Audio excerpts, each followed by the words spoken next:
저는 남편의 컴퓨터에서 그 충격적인 대화 기록을 발견한 그날, 30년간의 결혼 생활의 마침표를 찍기로 결심했습니다.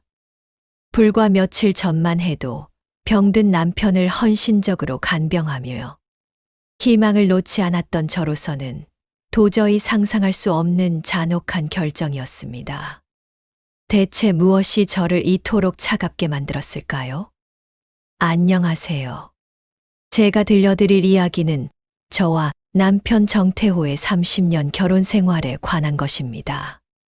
저는 윤미란이라고 해요. 올해 55살이죠.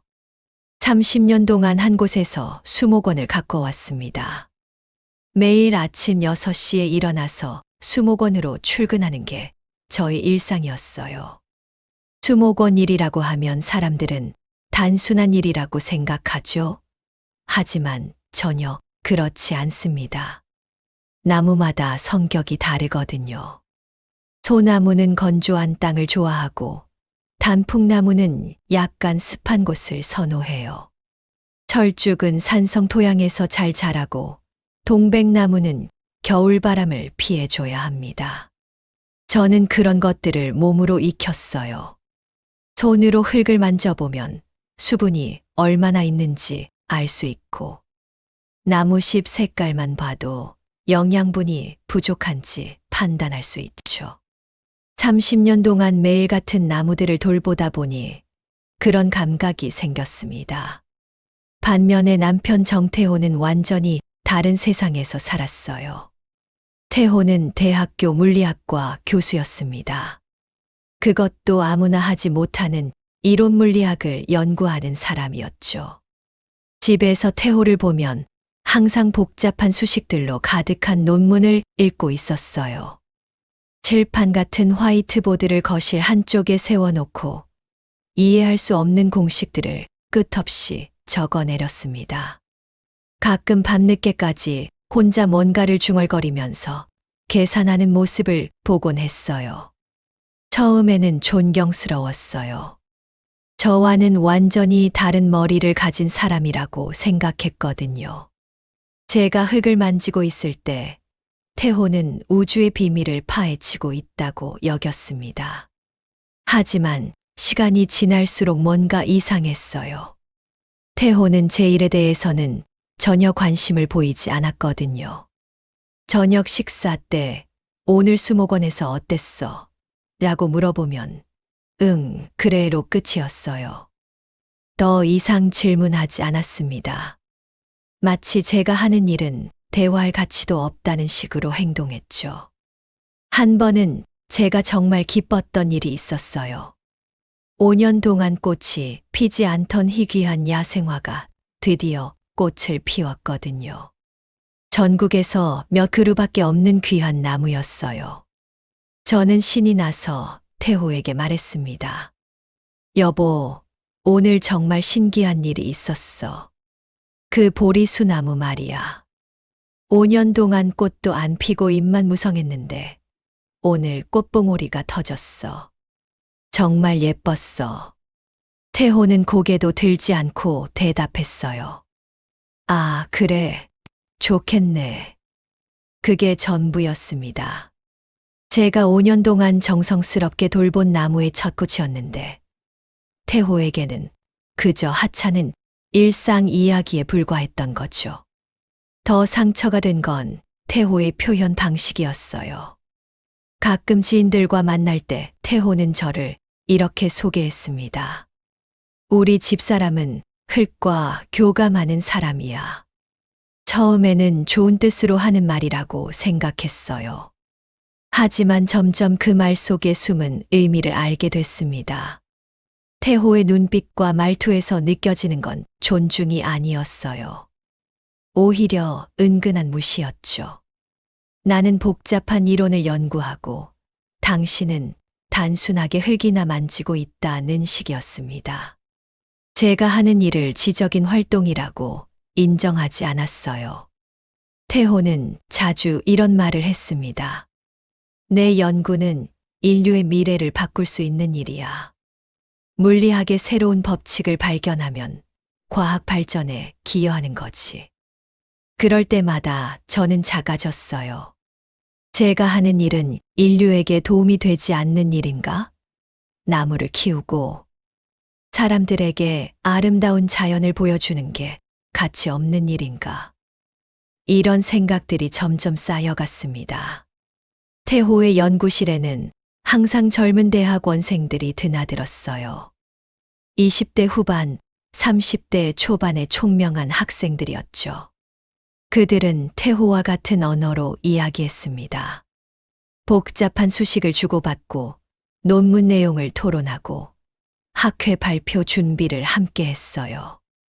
저는 그런 모습을 볼 때마다 질투가 났어요. 태호가 그 학생들과 나누는 진지한 대화를 저와는 한 번도 해본 적이 없었거든요. 집에서 태호는 대부분 피곤해했어요. 연구 스트레스 때문에 예민했고 집중이 필요하다며 조용히 해달라고 했습니다. 저는 그런 태호를 방해하지 않으려고 최대한 조용히 지냈어요. 저녁 식사를 준비할 때도 소리가 나지 않게 조심했고 TV도 볼륨을 최대한 낮췄습니다. 태호가 공부에 집중할 수 있도록 모든 것을 맞춰줬어요. 하지만 태호는 제게 고마움을 표현하지 않았어요. 당연하다는 듯이 받아들였죠. 마치 제가 하는 일은 의무이고 태호가 하는 일은 숭고한 사명인 것처럼 느껴졌습니다. 저는 태호가 힘들어할 때 옆에서 조용히 차 한 잔을 내어놨어요. 말로 위로하는 것보다는 행동으로 보여주는 게 좋다고 생각했거든요. 태호가 밤늦게까지 연구할 때는 따뜻한 꿀차를, 스트레스 받을 때는 캐모마일 차를 준비했습니다. 하지만 태호는 그런 제 마음을 알아주지 않았어요. 차를 받아 마시긴 했지만 고맙다는 말도 없었습니다. 그저 당연한 서비스 정도로 여겼던 것 같아요. 우리의 결혼 생활은 그렇게 흘러갔습니다. 태호는 자신만의 지적인 세계에서 살았고, 저는 그런 태호를 뒷바라지하는 역할에 만족해야 했어요. 30년 동안 우리는 같은 집에서 살았지만 서로 다른 세상에서 살고 있었습니다. 태호의 세상에는 논문과 수식과 젊은 제자들이 있었고, 제 세상에는 나무와 흙과 조용한 일상이 있었죠. 점점 그 거리는 멀어져 갔습니다. 저는 그런 현실을 받아들이며 살았어요. 하지만 마음 한구석에는 항상 허전함이 있었습니다. 과연 이게 부부의 모습인가? 우리는 정말 서로를 사랑하고 있는 걸까? 이런 의문들이 계속 머릿속을 맴돌았어요. 그런데 어느 날 모든 것이 완전히 바뀌는 사건이 벌어졌습니다. 그 사건은 2월의 마지막 새벽에 일어났습니다. 태호가 중요한 논문을 준비하고 있었어요. 국제물리학 학술지에 제출할 연구 결과였는데 제출 마감이 이틀 남은 상황이었죠. 태호는 그 논문을 3년 동안 준비해 왔습니다. 정말 중요한 연구였어요. 그 논문은 태호에게 모든 것이었습니다. 학계에서 인정받을 수 있는 결정적인 기회였거든요. 태호는 매일 밤 12시까지 서재에 박혀 있었어요. 주말도 없었고 휴일도 없었습니다. 그날 밤도 태호는 서재에서 밤을 새우고 있었어요. 저는 새벽 2시쯤 따뜻한 우유 한 잔을 가져다 드렸습니다. 태호는 여전히 컴퓨터 앞에 앉아 논문을 수정하고 있었어요. 너무 무리하지 말라고, 건강이 더 중요하다고 조심스럽게 말했지만 태호는 짜증스러운 표정으로 대답했어요. 지금이 얼마나 중요한 시기인데 방해하지 말고 나가라고 했습니다. 저는 아무 말 없이 방을 나왔어요. 태호의 그런 반응에 이미 익숙해져 있었거든요. 사실 지난 3년 동안 늘 이런 식이었어요. 새벽 4시쯤이었을 거예요. 저는 잠결에 이상한 소리를 들었습니다. 뭔가 넘어지는 소리였어요. 그리고 태호의 신음소리가 들렸습니다. 처음에는 꿈인 줄 알았어요. 하지만 소리가 계속 들렸습니다. 급하게 일어나서 서재로 뛰어갔는데 태호가 의자에서 바닥으로 쓰러져 있었어요. 얼굴이 이상하게 일그러져 있었고 입에서는 침이 흘러나오고 있었습니다. 여보, 여보라고 아무리 불러도 대답이 없었어요. 태호의 눈은 떠져 있었지만 초점이 없었습니다. 손으로 태호의 어깨를 흔들어 봤지만 반응이 없었어요. 저는 즉시 119에 신고했습니다. 손이 떨려서 번호를 누르는 것도 어려웠어요. 응급 상황입니다. 남편이 쓰러졌어요. 의식이 없어요. 라고 신고했습니다. 구급차가 올 때까지 10분이었는데 정말 긴 시간이었습니다. 저는 태호의 손을 잡고 계속 말을 걸었어요. 여보, 정신 차려. 괜찮을 거야. 곧 병원에 갈 거야 라고 말했지만 태호는 여전히 반응이 없었습니다. 구급대원들이 와서 태호를 들것에 올렸어요. 저는 급하게 옷을 챙겨 입고 구급차를 따라 병원으로 갔습니다. 병원 응급실은 새벽인데도 바빴어요. 의료진들이 태호를 응급실로 옮기고 여러 가지 검사를 시작했습니다. 저는 복도에서 기다렸어요. CT 촬영도 하고 MRI도 찍는다고 했습니다. 검사하는 동안 저는 정말 불안했어요. 몇 시간 후 담당 의사 선생님이 저를 불렀습니다. 중년의 신경외과 전문의였어요. 뇌졸중이라고 하셨어요.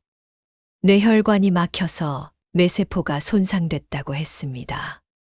의사 선생님은 뇌 사진을 보여주면서 설명했습니다. 다행히 생명에는 지장이 없고 사지마비까지는 오지 않았다고 하셨어요. 하지만 의사 선생님의 표정이 어두워졌어요. 인지기능에 상당한 손상이 있을 것 같다고 하셨습니다. 기억력이나 판단력, 언어 능력 등에 문제가 생길 수 있다고. 특히 복잡한 사고를 요하는 일은 어려울 거라고 하셨어요.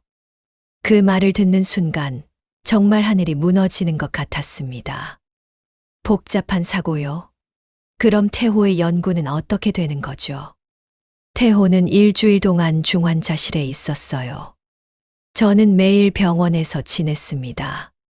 중환자실 면회 시간은 하루에 2번, 각각 30분씩이었어요. 나머지 시간에는 복도 의자에 앉아서 기다렸습니다.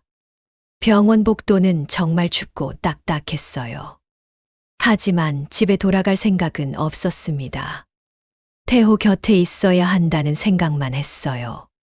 면회 시간이 되면 중환자실로 들어가서 태호의 손을 잡았습니다. 의식이 없는 태호에게 계속 말을 걸었어요. 여보, 빨리 일어나요. 저예요, 미란이에요. 라고 계속 이야기했습니다. 간호사 선생님이 의식이 없어도 들을 수 있다고 하더라고요. 그래서 저는 포기하지 않고 계속 이야기했습니다. 5일째 되는 날, 드디어 태호가 눈을 떴어요. 정말 기뻤습니다. 너무 기뻐서 눈물이 났어요. 여보, 괜찮아요? 저예요, 미란이에요. 라고 말했더니 태호는 저를 한참 쳐다보더니 고개를 끄덕였습니다. 다행히 저를 알아보는 것 같았어요. 하지만 말을 제대로 하지 못했습니다. 뭔가 말하려고 하는데 단어가 나오지 않았어요. 입만 벙긋거렸습니다. 의사 선생님은 서서히 회복될 거라고 했어요. 언어 치료도 받아야 하고 인지 치료도 받아야 한다고 했습니다. 일주일 후 태호는 일반 병실로 옮겨졌어요. 그때부터 본격적인 문제가 드러났습니다. 태호는 복잡한 것들을 전혀 이해하지 못했어요. 신문을 읽어도 내용을 파악하지 못했고 간단한 계산도 어려워했습니다. 가장 충격적이었던 건 태호 자신이 그 사실을 받아들이지 못한다는 거였어요. 내 논문 어디 있어? 마감이 내일인데. 라고 계속 그 말만 반복했습니다. 이미 마감이 한 달도 넘게 지났는데도요. 여보, 지금은 논문보다 건강이 우선이에요. 천천히 회복하면 돼요. 라고 달래려고 하면 태호는 화를 냈어요. 뭔 소리야. 내가 3년 동안 준비한 연구인데. 넌 내일이 얼마나 중요한지 몰라 라고 했습니다. 태호는 여전히 자신이 위대한 물리학자라고 생각하고 있었어요. 하지만 현실은 달랐습니다. 한 번은 태호가 수식을 써보겠다고 했어요. 종이와 펜을 달라고 하더라고요. 저는 기대했습니다. 혹시 기억이 돌아온 건 아닐까 해서요. 태호는 종이에 뭔가를 적기 시작했어요. 하지만 그건 수식이 아니었습니다. 의미 없는 기호들과 숫자들을 아무렇게나 적어 놓은 것뿐이었어요. 태호는 그걸 보면서 만족한 표정을 지었습니다. 이거야, 이게 내 연구야, 라고 했어요. 저는 정말 마음이 아팠어요. 태호는 자신이 쓴 게 무의미한 낙서라는 것을 모르고 있었습니다. 병원에서 퇴원한 후 저는 태호를 집에서 돌봐야 했어요. 매일 아침 태호를 깨우는 것부터 시작이었습니다. 태호는 스스로 일어나지 못했어요. 저에게 의존해야 했습니다. 세수도 도와줘야 했고 옷도 입혀줘야 했어요. 처음에는 태호가 스스로 하려고 했지만 단추를 끼우는 것도 어려워했습니다. 식사 시간이 가장 힘들었어요. 태호는 혼자서는 제대로 먹지 못했거든요. 숟가락 사용도 어려웠고 음식을 흘리기 일쑤였습니다. 저는 태호 옆에 앉아서 한 숟가락씩 떠서 먹여줬어요. 마치 어린아이를 돌보는 것 같았습니다. 화장실 가는 것도 도와줘야 했어요. 태호는 화장실 위치를 자주 까먹었습니다. 밤에는 더 심했어요. 약 먹는 것도 챙겨줘야 했습니다. 혈압약, 뇌졸중 재발 방지약 등 여러 가지 약을 먹어야 했거든요. 처음에는 당연한 일이라고 생각했어요. 남편이 아픈데 제가 돌보는 게 맞다고 생각했습니다. 하지만 시간이 지날수록 힘들어졌어요. 태호는 제가 하는 일을 당연하게 받아들였습니다. 고마워하거나 미안해하지 않았어요. 오히려 제가 조금이라도 실수하면 짜증을 냈습니다. 밥이 왜 이렇게 짜? 제대로 못해. 옷이 구겨졌잖아. 다시 가져와. 약이 쓰다고. 다른 걸로 바꿔. 이런 식으로 불만을 표했어요. 태호는 저를 간병인 정도로 여기는 것 같았어요. 30년을 함께 산 아내가 아니라요. 더 힘든 건 태호의 기억 문제였습니다. 태호는 자신이 누구인지, 무엇을 연구했는지 제대로 기억하지 못했어요. 하지만 그 사실을 인정하려 하지 않았습니다. 내가 쓴 논문들 어디 갔어? 내 연구 자료는? 하면서 계속 찾았어요. 존재하지 않는 최신 연구를 찾고 있었습니다. 저는 태호의 기억을 되돌려 주려고 애썼어요. 예전 사진들을 보여주고 함께했던 추억들을 이야기해 줬습니다. 여보, 기억나요? 우리가 신혼여행 때 제주도에 갔었잖아요. 한라산에 올라가서 찍은 사진이에요. 라고 말했지만 태호는 기억하지 못했어요. 누구야? 이 사람들. 나랑 무슨 관계지?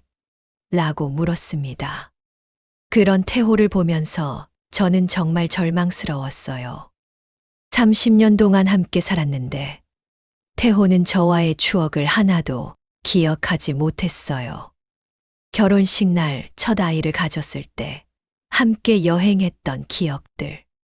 모든 게 사라져 버렸습니다. 더 상처가 된 건 태호의 태도였어요. 저는 태호를 헌신적으로 돌봤습니다. 24시간 내내 태호만 생각하며 지냈어요. 수목원 일도 그만두고 태호 간병에만 집중했습니다. 하지만 태호는 제 헌신을 알아주지 않았어요. 제가 조금이라도 피곤한 기색을 보이면 화를 냈습니다. 왜 이렇게 대충대충 해? 성의가 없어 라고 했어요. 제가 잠시 쉬려고 하면 불만을 표했습니다. 어디가? 나 혼자 두고 어디 가려고? 라고 했어요. 태호는 저를 자신의 소유물쯤으로 여기는 것 같았어요. 병들기 전에도 그랬지만 병든 후에는 더 심해졌습니다. 제가 하는 일은 당연한 의무이고 태호가 받는 건 당연한 권리라는 식이었어요. 6개월 동안 그렇게 지냈습니다. 저는 점점 지쳐갔어요. 몸도 힘들었지만 마음이 더 힘들었습니다. 태호는 저를 아내로 보지 않았어요. 그저 자신을 돌봐주는 사람 정도로 생각했습니다. 사랑이나 고마움은 전혀 느끼지 못했어요. 어느 날 저녁 저는 정말 궁금해서 태호에게 물어봤어요. 여보, 제가 누구인지 알아요? 라고 했더니 태호는 잠시 생각하더니 무심하게 대답했습니다. 간병인 아니야? 라고요. 그 말을 듣는 순간 정말 가슴이 무너져 내렸어요. 30년 동안 함께 산 아내를 간병인이라고 하다니요. 그날 밤 저는 잠을 이루지 못했습니다. 태호의 그 말이 계속 머릿속에서 맴돌았어요. 정말 이게 맞는 건가? 저는 평생 이렇게 살아야 하는 건가? 태호의 병간호를 하면서도 마음 한구석에는 원망이 쌓여갔어요. 병들기 전에도 태호는 저를 제대로 대우하지 않았습니다. 그런데 병든 후에는 더욱 심해졌어요. 저는 더 이상 사람이 아니라 그냥 도구 같은 존재가 된 것 같았습니다. 하지만 제가 발견하게 된 것은 이것보다 훨씬 더 충격적인 사실이었어요. 그 충격적인 사실을 발견한 건 태호가 쓰러진 지 8개월 후였어요. 태호의 서재를 정리하던 중이었습니다. 의사 선생님이 태호에게 규칙적인 생활이 중요하다고 하셔서 서재를 깨끗이 정리해서 태호가 편안히 쉴 수 있는 공간으로 만들려고 했어요. 서재는 정말 엉망이었습니다. 3년 동안 논문 준비하느라 온갖 자료들이 쌓여 있었거든요. 책들은 바닥에 널려 있었고 논문 복사본들이 산처럼 쌓여 있었어요. 저는 하나씩 정리하기 시작했습니다. 필요 없는 자료들은 버리고 중요한 책들은 책장에 정리했어요. 태호의 책상 위에는 컴퓨터가 있었습니다. 쓰러지던 날 밤에 사용하던 그 컴퓨터였어요. 전원이 계속 켜져 있었습니다. 처음에는 그냥 끄려고 했어요. 하지만 혹시 중요한 자료가 저장되어 있을지 모른다는 생각이 들었습니다. 태호가 3년 동안 준비한 논문 자료들이 있을 거라고 생각했어요. 나중에 태호가 회복되면 필요할지도 모르니까 백업해두는 게 좋겠다고 생각했습니다. 저는 컴퓨터를 조작해 본 적이 별로 없었어요. 하지만 기본적인 것 정도는 할 수 있었습니다. 마우스를 클릭해서 파일들을 확인해 보기 시작했어요. 바탕화면에는 여러 폴더들이 있었습니다. 논문 자료, 연구 노트, 참고 문헌 같은 폴더들이었어요. 저는 논문 자료 폴더를 열어봤습니다. 정말 많은 파일들이 있었어요. 복잡한 제목들로 된 파일들이 수십 개나 되었습니다. 그 중에 최종본이라는 폴더가 눈에 띄었어요. 아마 태호가 마지막에 작업했던 논문이 들어있을 거라고 생각했습니다. 최종본 폴더를 열어보니 또 다른 폴더들이 있었어요. 초안, 수정본, 검토 중 이런 폴더들이었습니다. 그런데 그 아래쪽에 이상한 폴더가 하나 있었어요. 이름이 개인이라고 되어 있었습니다. 논문 폴더 안에 개인 폴더가 있는 게 이상했어요. 저는 호기심에 그 폴더를 열어봤습니다. 그 순간 제가 본 것은 정말 충격적이었어요.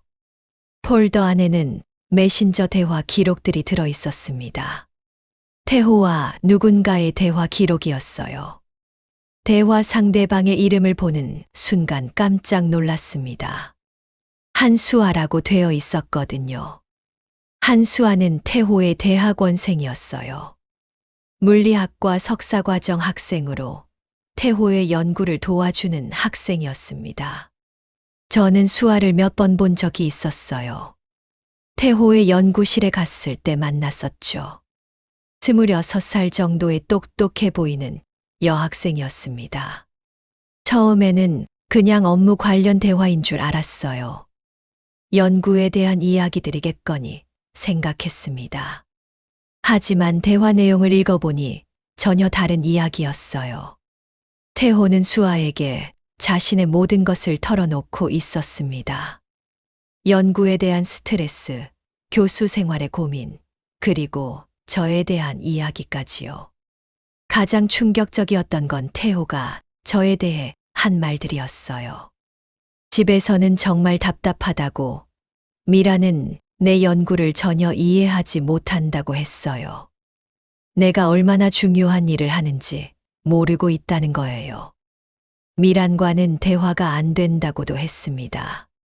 나무 이야기만 하고 내 연구에 대해서는 관심도 없다고요. 가끔 정말 외롭다고, 집에 있어도 혼자 있는 것 같은 느낌이라고도 했어요. 이런 내용들이 수없이 많았어요.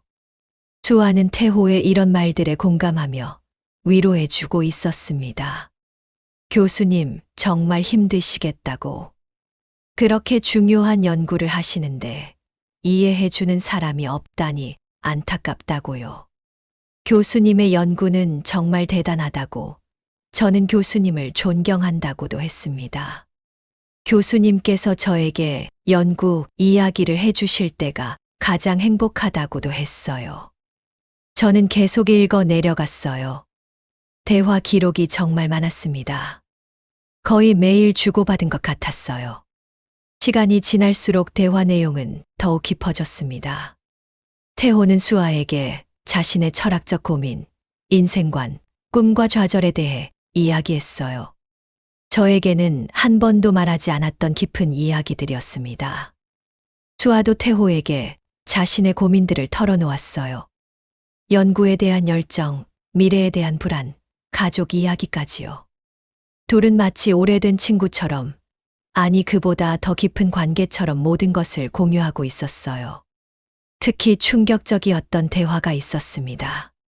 수아가 교수님은 제게 지적인 아버지이자 제 영혼의 반려자라고 했어요. 그러자 태호는 나도 마찬가지라고, 수아 씨 덕분에 내가 살아가고 있다고 답했습니다. 수아 씨가 없었다면 이 연구를 완성하지 못했을 거라고도 했어요. 저는 그 말을 읽고 정말 충격을 받았어요. 영혼의 반려자라니요. 30년 동안 함께 살아온 저는 뭐가 되는 거죠?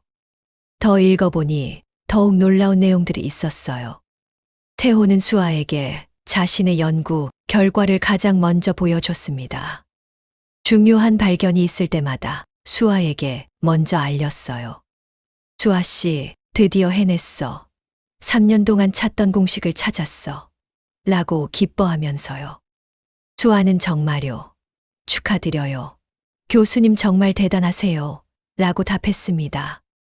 이런 기쁨을 수아와 나눴던 거예요. 저는 태호가 연구에서 중요한 진전이 있었다는 사실도 몰랐었습니다. 태호는 저에게는 그런 이야기를 전혀 하지 않았거든요. 대화 기록을 더 읽어보니 둘은 육체적인 관계는 없었던 것 같았어요. 하지만 그것보다 더 깊은 정서적, 지적 교감을 나누고 있었습니다. 태호는 수아에게 이렇게 말했어요. 나에게는 육체적인 관계보다 더 중요한 게 있다고. 바로 마음의 교감이라고요. 수아 씨와 나누는 이런 대화가 나에게는 가장 소중하다고요. 수아도 동감한다고 답했어요. 저도 마찬가지라고. 교수님과의 대화는 저에게 가장 큰 기쁨이라고. 교수님을 통해 진정한 학문의 세계를 배우고 있다고 했습니다. 저는 대화 기록을 다 읽는데 몇 시간이 걸렸어요. 읽으면 읽을수록 화가 났습니다. 동시에 너무 슬펐어요. 30년 동안 저는 태호 곁에서 뒷바라지만 했는데 정작 태호의 마음은 다른 곳에 가 있었던 거예요. 태호가 가장 행복했던 순간들, 가장 힘들었던 순간들을 저는 전혀 몰랐습니다. 오히려 수아가 더 잘 알고 있었어요. 태호는 저를 단순히 생활을 함께하는 동반자 정도로 생각했던 것 같아요. 진정한 소통의 상대는 수아였던 거죠. 가장 속상했던 건 태호가 저에 대해 수아에게 불평했다는 거였어요. 미라는 정말 답답하다고. 내 세계를 이해하려고 노력조차 하지 않는다고요. 가끔 미란을 보면 정말 한심하다고, 그냥 단순하게 살고 있다고 했어요. 미란과는 대화 자체가 불가능하다고, 수준이 다르다고도 했습니다. 이런 말들을 읽으니 정말 가슴이 찢어질 것 같았어요. 저는 30년 동안 태호를 위해 살았는데, 태호는 저를 이렇게 생각하고 있었던 거예요. 더욱 충격적인 건 태호가 쓰러지기 직전까지도 수아와 연락하고 있었다는 거였어요. 마지막 대화는 태호가 쓰러지기 하루 전이었습니다. 수아 씨, 내일이면 논문을 완성한다고. 정말 긴 여정이었다고 했어요. 수아는 교수님 정말 수고 많으셨다고, 꼭 좋은 결과 있을 거라고 답했습니다. 태호는 고맙다고, 수아 씨가 있어서 여기까지 올 수 있었다고 했어요. 그 다음날 새벽, 태호가 쓰러진 거예요. 저는 컴퓨터 앞에 앉아서 한참을 울었습니다. 30년 동안의 결혼 생활이 무너져 내리는 느낌이었어요. 저는 태호가 저를 사랑한다고 믿고 있었습니다. 비록 표현이 서툴고 바빠서 신경 쓰지 못하지만 기본적으로는 저를 아끼고 있다고 생각했어요. 하지만 현실은 달랐습니다. 태호에게 저는 그저 집안일을 해주는 사람에 불과했어요. 진정한 동반자는 수아였던 거죠. 태호가 가장 중요하게 생각하는 연구, 그 성과를 가장 먼저 공유한 사람도 수아였어요. 태호의 기쁨과 슬픔, 고민과 꿈을 함께 나눈 사람도 수아였습니다. 저는 그냥 옆에서 밥 차려주고, 빨래해주고, 조용히 있어주는 역할만 했던 거예요. 그날 밤 저는 잠을 이루지 못했습니다. 태호가 간병인 아니야? 라고 했던 말이 새삼 이해됐어요. 태호에게 저는 원래부터 간병인 같은 존재였던 거예요. 병들기 전부터요. 집안일을 해주고 뒷바라지를 해주는 사람. 그 이상도 그 이하도 아니었던 거죠. 저는 정말 분했습니다. 동시에 너무 허무했어요. 30년을 헛산 것 같은 기분이었어요. 하지만 이것만으로는 끝이 아니었습니다. 더 큰 충격이 저를 기다리고 있었거든요. 아니었던 거죠. 저는 정말 분했습니다. 동시에 너무 허무했어요. 30년을 헛산 것 같은 기분이었어요. 하지만 이것만으로는 끝이 아니었습니다. 더 큰 충격이 저를 기다리고 있었거든요. 그 더 큰 충격은 며칠 후에 찾아왔어요. 저는 태호와 한수아의 대화 기록을 발견한 후 며칠 동안 아무것도 할 수 없었습니다. 밥을 먹어도 맛이 없었고 잠을 자려고 해도 잠이 오지 않았어요. 태호를 돌보는 일도 예전만큼 정성스럽게 하지 못했습니다. 기계적으로만 했어요. 밥을 차려주고 약을 챙겨주고 씻겨주는 일들을 그냥 해야 할 일이라고 생각하며 했습니다. 태호는 제 변화를 눈치채지 못했어요. 여전히 저를 당연하게 여기고 있었습니다. 사흘째 되는 날, 저는 더 이상 참을 수가 없었어요. 태호가 오후에 낮잠을 자고 있을 때, 저는 태호의 침대 옆에 앉았습니다. 그리고 노트북을 가져와서 그 대화 기록을 열었어요. 태호를 깨웠습니다. 왜냐고, 뭔 일이냐고 물었어요. 저는 떨리는 목소리로 이거 좀 보라고 했어요. 노트북 화면을 태호에게 보여줬습니다. 태호와 한수아의 대화 기록이 떠 있었어요. 태호는 화면을 한참 쳐다봤습니다. 하지만 이해하지 못하는 것 같았어요. 이게 뭐냐고, 누가 쓴 거냐고 물었습니다. 저는 더 직접적으로 물어봤어요. 한수아라는 학생 기억나냐고, 당신의 대학원생이었던 애요. 태호는 고개를 갸우뚱했어요. 수아, 누구지? 모르겠다고 했습니다. 정말 기억하지 못하는 것 같았습니다. 하지만 저는 포기할 수 없었어요. 저는 대화 내용 중 일부를 읽어줬습니다. 여기 보세요. 수아 씨 덕분에 내가 살아가고 있어라고 써 있다고. 이거 당신이 쓴 거 아니냐고 했어요. 태호는 화면을 더 자세히 봤습니다. 하지만 여전히 이해하지 못하는 표정이었어요. 내가 언제 이런 걸 썼냐고, 기억이 안 난다고 했습니다. 저는 더 구체적으로 물어봤어요. 솔직히 말해달라고. 저보다 이 학생이 더 중요했던 거 아니냐고요. 그제서야 태호의 표정이 조금 달라졌습니다. 뭔가 당황하는 것 같았어요. 뭔 소리냐고, 난 너밖에 모른다고 했어요. 하지만 저는 믿을 수 없었어요. 증거가 너무 명확했거든요. 저는 더 자세한 대화 내용을 보여줬습니다. 여기 보세요. 미라는 정말 답답해. 내 연구를 전혀 이해하지 못해라고 써 있다고. 이것도 당신이 쓴 거 아니냐고 했어요. 태호는 그 글을 읽더니 얼굴이 빨갛게 달아올랐어요. 그건 하면서 말을 더듬기 시작했습니다. 저는 계속 추궁했어요. 30년 동안 당신 뒷바라지만 하면서 살았는데 당신은 저를 이렇게 생각하고 있었던 거군요. 태호는 변명을 하려고 했어요. 미라나, 그게 아니라고. 난 그냥 대화를 한 거라고. 별 의미 없다고 했습니다. 별 의미 없다고요?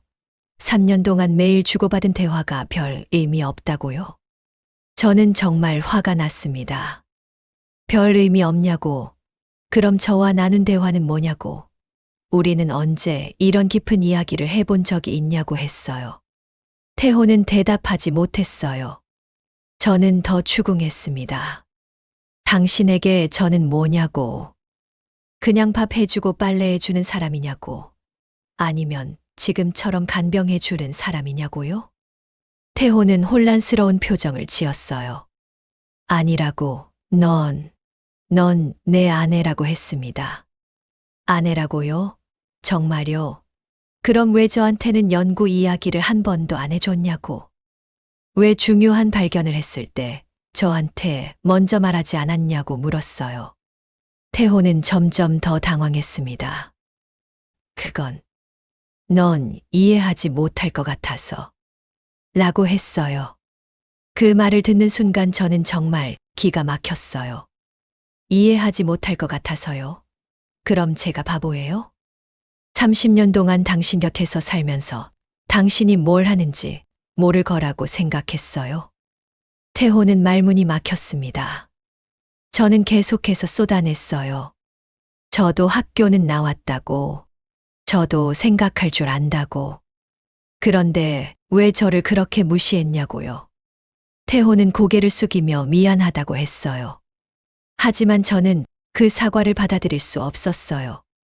미안하다고요? 뭐가 미안해요? 제가 답답해서 미안해요? 아니면 제가 수준이 낮아서 미안해요? 태호는 대답하지 못했어요. 그저 혼란스러운 표정으로 저를 쳐다볼 뿐이었습니다. 저는 더 직접적으로 물어봤습니다. 솔직히 말해봐요. 저와 그 학생 중에 누가 더 중요했어요? 태호는 한참을 망설이더니 작은 목소리로 대답했어요. 난 그냥 이야기를 했을 뿐이라고요. 그 말은 사실상 인정하는 것이나 마찬가지였어요. 저는 절망적이었습니다. 그냥 이야기요. 3년 동안 매일 밤마다 그 학생과 나눈 이야기가 그냥 이야기예요? 태호는 점점 더 위축됐어요. 병 때문에 예전만큼 논리적으로 생각하지 못하는 것 같았습니다. 미란아, 난 정말 기억이 안 난다고. 내가 왜 그랬는지도 모르겠다고 했어요. 그 말이 더 화가 났어요. 기억이 안 난다고요? 그럼 다 거짓말이었어요.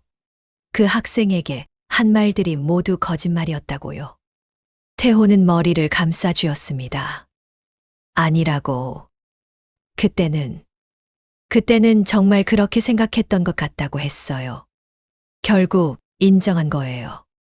정말 그렇게 생각했었다고요. 저는 태호를 보면서 한심했습니다. 병들기 전에 태호였다면 적어도 변명이라도 제대로 했을 텐데 지금의 태호는 그것조차 제대로 하지 못했어요. 하지만 그것 때문에 오히려 진실이 더 명확해졌습니다. 태호는 정말로 저보다 한수아를 더 소중히 여겼던 거예요. 저는 마지막으로 물어봤습니다. 그럼 지금은 어떻게 생각해요? 지금도 저보다 그 학생이 더 그리워요? 태호는 한참을 생각하더니 고개를 저었어요. 아니라고. 지금은 잘 모르겠다고. 머리가 복잡하다고 했습니다. 그 순간 저는 깨달았어요. 태호는 지금 저에게 의존할 수밖에 없으니까 저를 필요로 하는 거였어요. 사랑해서가 아니라 필요해서요. 만약 태호가 건강했다면, 그리고 한수아가 여전히 곁에 있었다면, 태호는 저를 선택하지 않았을 거예요. 그날 밤 저는 정말 많은 생각을 했습니다.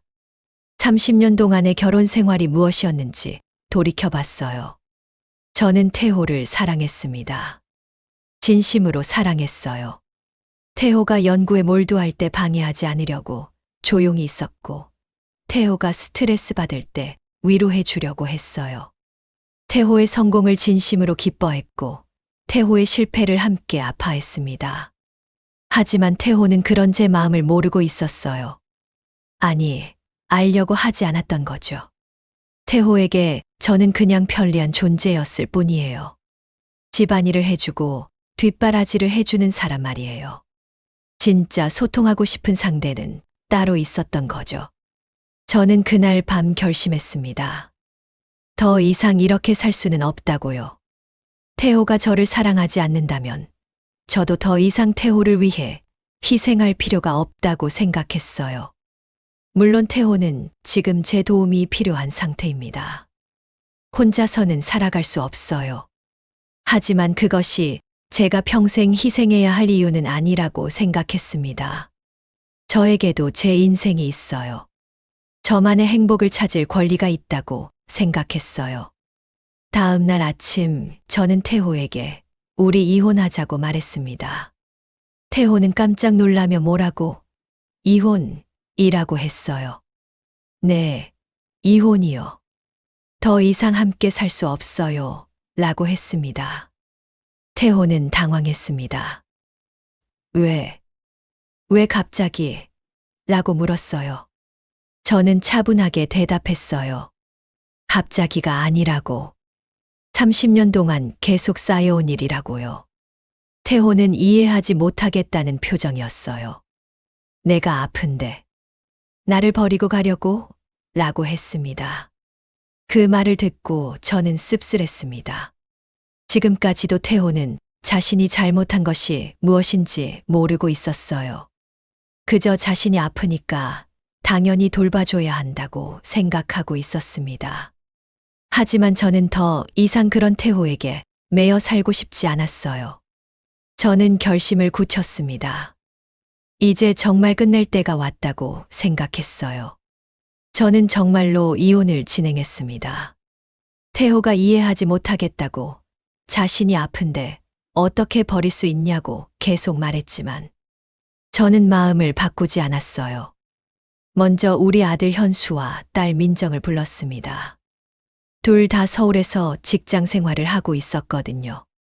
현수는 35살, 대기업에서 과장으로 일하고 있었어요.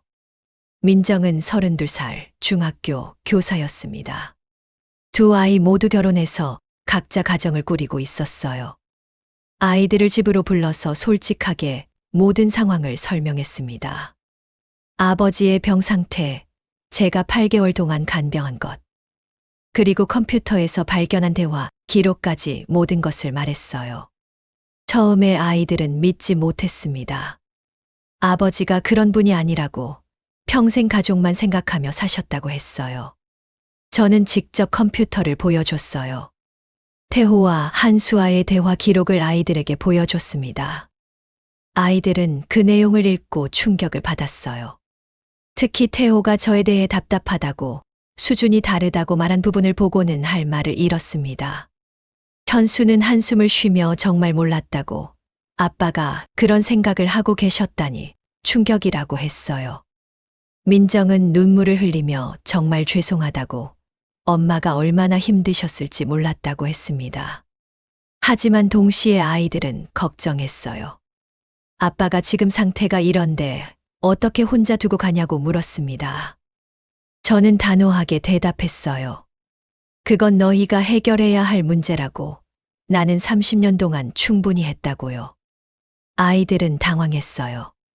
제가 이렇게 강하게 나올 줄 몰랐던 것 같았습니다. 현수가 조심스럽게 어떻게 하실 거냐고 물어봤을 때 저는 수목원으로 돌아간다고 했어요. 내 원래 자리로요. 민정이 혼자 사시기 힘들 텐데 걱정스럽다고 했지만 저는 힘들지 않다고, 오히려 홀가분할 것 같다고 말했습니다. 태호를 돌보는 것이 얼마나 힘들었는지 아이들은 몰랐습니다.